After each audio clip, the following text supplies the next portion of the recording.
What's up, guys? Today we're going to do a video that you have been asking for a while, at least quite a few of you guys have. Kyle hasn't made a whole lot of progress on his LS swap in his 280Z, but he has made some, and it's been probably like maybe 4 or 5 months, probably more than that, since I last updated you guys on it, and I really haven't seen much of the build in person either. But I know he is back to work on it again, and he's made a little bit more progress, so we're going to head over to Kyle's. It's like a 45-minute drive, so that's why I'm not over there all that often. So we're going to head over to Kyle's today and make a little progress and film a little bit, catch you guys up on what's been going on with the LS swap in Kyle's Z, and hopefully have some fun.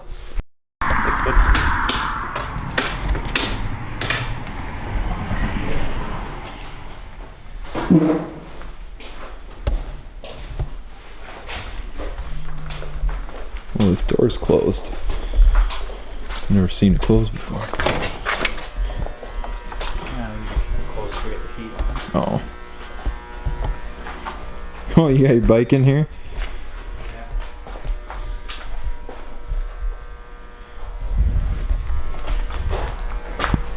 So for those of you that don't know, this is Kyle's Datsun 521. What year is it, Kyle?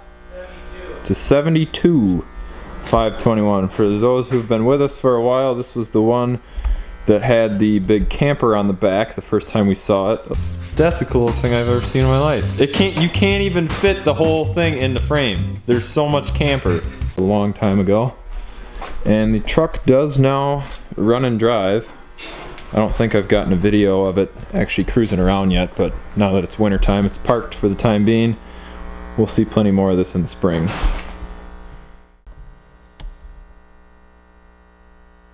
The thing, you just touch the key and it fires right up. The truck? Yeah. I believe it. I think my L28 would too in my Z when it was real cold. As long as it's got good battery. Yeah, I think the carburetor too. Yeah, that's true. Oh, there's the camper there. Camper works good as a shelf. I didn't think about this for sale. Just see what you can, just to get rid of it.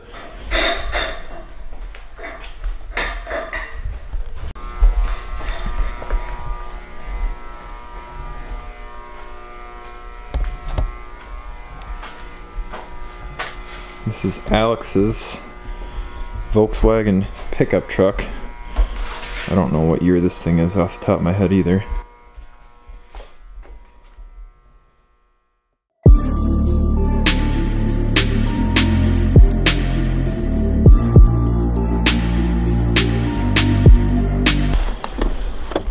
In case anyone's wondering,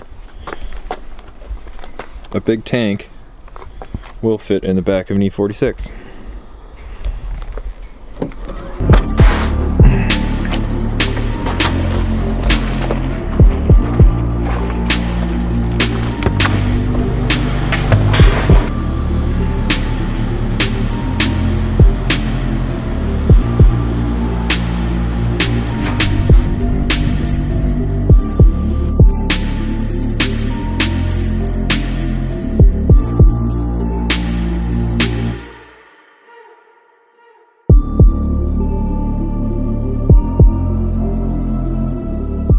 So these are Kyle's new wheels. I don't know if do you want to give away your specs or no? I don't care. Oh. So this is a 15x9. Zero offset. Zero offset. And these are the tires that I sold to Kyle that I wanted to use as autocross. And then I bought a house and I needed money more than I needed tires. These are 225, 45, 15 Kumos. I actually love the way they fit. They turned out really good. My control arms, I emailed them to ask. It's been a month. I figured they're waiting on parts or something. They said they're waiting on a machine part. So I'll be able to adjust. Yeah, It's a lot better. You can be able to lower it at least an inch. Yeah. But until you I almost feel like there's more wheel gap with these than the other ones. Yeah, I'm pretty sure the math adds up to that overall diameter being smaller on those 225s. I think I could probably go with a 245, but I don't know if they even make a size that would fit right on there. 245. Yeah, it's tough I was to kind of trying find. to look at some other tire specs. And it's kind of a funny. I don't know. That's just an old dash I was trying to practice. Oh yeah, so that'll be. Well, once you put the fiberglass one in, it'll trim a lot nicer too than I'm scared to cut that dash. this foam. Yeah, I don't blame you. $500. But I think. I mean, like I Well, like. see, mine's they use a textured spray unlike yours. So my dash is textured. So if I actually go to like, if I ever wanted to like sand or it'd be, Yeah.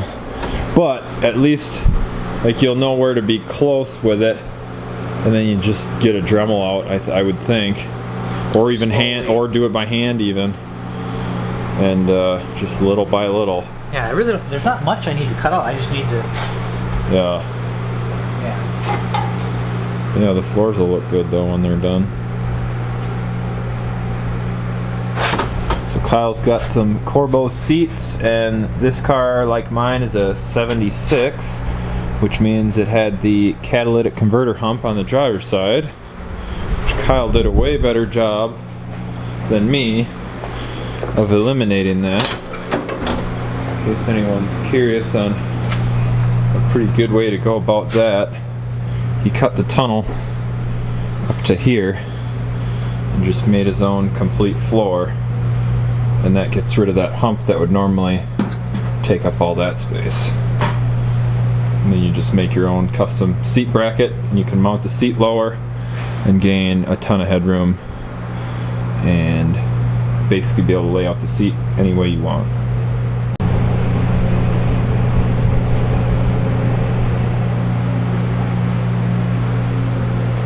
So he's still got to do battery tray. And then which side of the floor did you have? The driver's side? Well, I gotta. I don't know. There's little spots here and there. Oh yeah, up in the passenger. Around by the cage. Oh yeah. Back there on both sides. And then like this is all. I mean, there's some rot. Yeah. Here I want to take care of. Spots. That's not too bad there at least. I gotta drill holes through yet.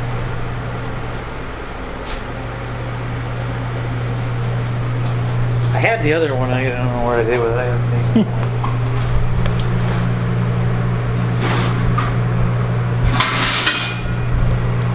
I was thinking I was gonna have to go to work tomorrow to get some steel for the plates for the side of the frame, but I guess this piece here that's working. Yeah, there you go. So Kyle's car started with a little bit of rust, like any Z in the Midwest, and he is now stuck spending more time fixing the rust than actually doing the engine swap, just to make sure that it doesn't completely break in half with 400 plus foot-pounds of torque. I pulled the front bell housing. It'd be kind of nice to have my engine done, bolted to the tranny and sitting on the pallet. Yeah, well, the engine itself is more or less done at this point, isn't it? Just needs to be wired up. Well, I got a couple steam lines. That's just gonna be a plug. I gotta get 4 more coil packs. Oh, that's right. I gotta get. You don't want to try 8 of the ones that I have? These ones look nicer. They do look a little The nicer. other ones you got, they get rusty and Yeah, these look more modern. you get a couple sensors for the throttle body. Otherwise, oh, and I gotta put the rockers back in it yet. Other than that, everything's together. Yeah. Aren't those CX headers? Yeah. They look pretty decent. I mean, it's the classic CX TIG weld look, but like the finish on them overall, I mean, for what you pay. They're long tubes, and I think they were only like 400. Yeah, it's. They were like low 400s. Yeah, it's not bad at all, really. I mean, I'm happy with my CX manifold. Some people complain about it, but for the $500 I paid, it's not too bad.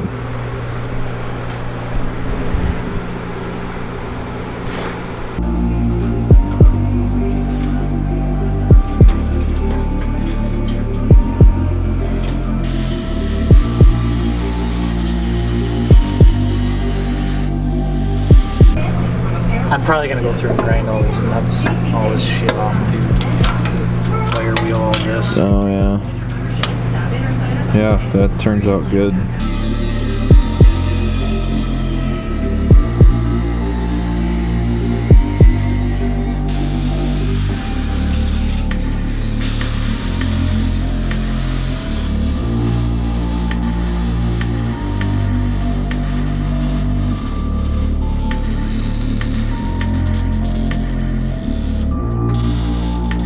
Weld all this.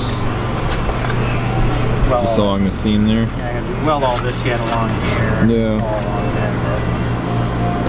there. Yeah, I like the way that turns out though.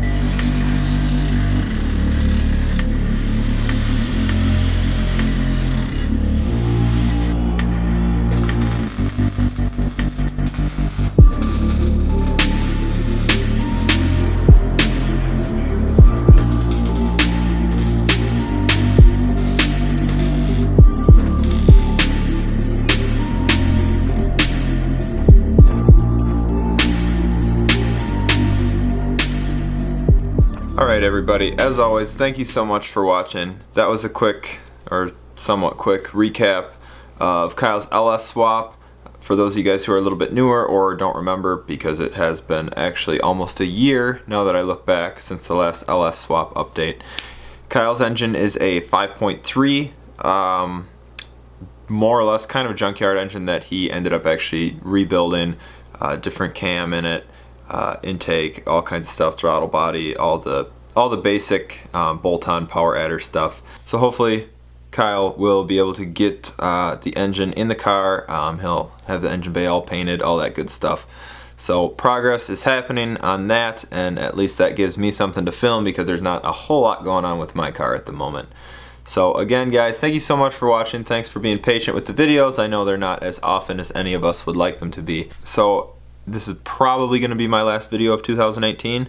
So for all of you watching, have a happy new year, and thanks for watching.